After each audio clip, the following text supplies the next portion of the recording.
Her mother or their accountant checked and questioned the items, which were currently hidden in her room. She'd felt like a different person wearing them, so different she'd walked straight into a McDonald's and ordered her first Big Mac with large fries and a chocolate shake.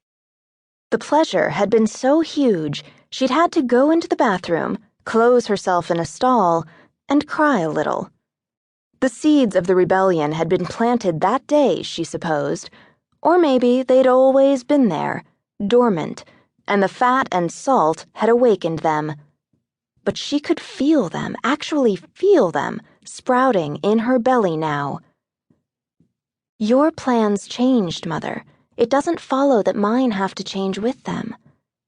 Susan took a moment to precisely place a shoe bag in the Pullman, tucking it just so with her beautiful and clever surgeon's hands, the nails perfectly manicured.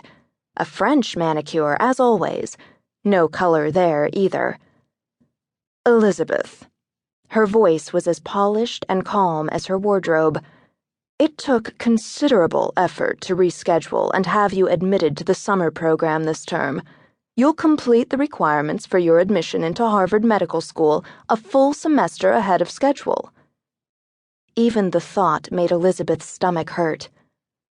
I was promised a 3-week break, including this next week in New York. And sometimes promises must be broken.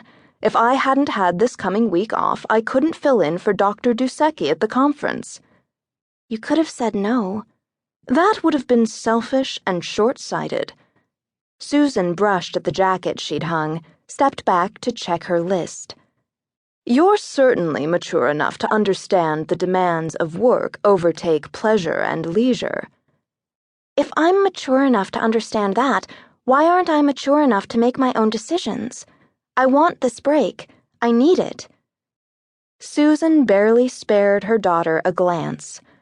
A girl of your age, physical condition, and mental acumen hardly needs a break from her studies and activities.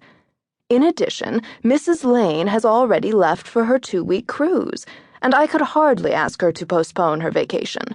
There's no one to fix your meals or tend to the house. I can fix my own meals and tend the house. Elizabeth. The tone managed to merge, clipped with long suffering. It's settled. And I have no say in it? What about developing my independence, being responsible? Independence comes in degrees, as does responsibility and freedom of choice. You still require guidance and direction. Now, I've emailed you an updated schedule for the coming week, and your packet with all the information on the program is on your desk. Be sure to thank Dr. Frisco personally for making room for you in the summer term. As she spoke, Susan closed the garment bag, then her small Pullman. She stepped to her bureau to check her hair, her lipstick. You don't listen to anything I say.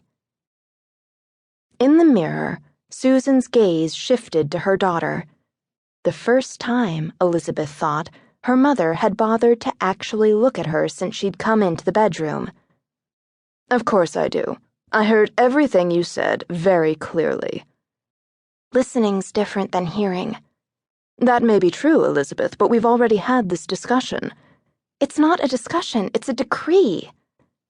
Susan's mouth tightened briefly, the only sign of annoyance. When she turned, her eyes were coolly, calmly blue.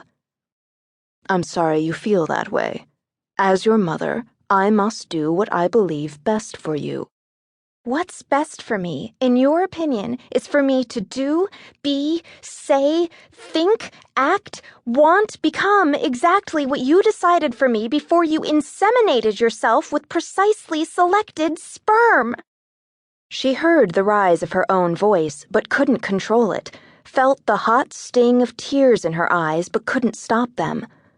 I'm tired of being your experiment. I'm tired of having every minute of every day organized, orchestrated, and choreographed to meet your expectations. I want to make my own choices, buy my own clothes, read books I want to read. I want to live my own life instead of yours. Susan's eyebrows lifted in an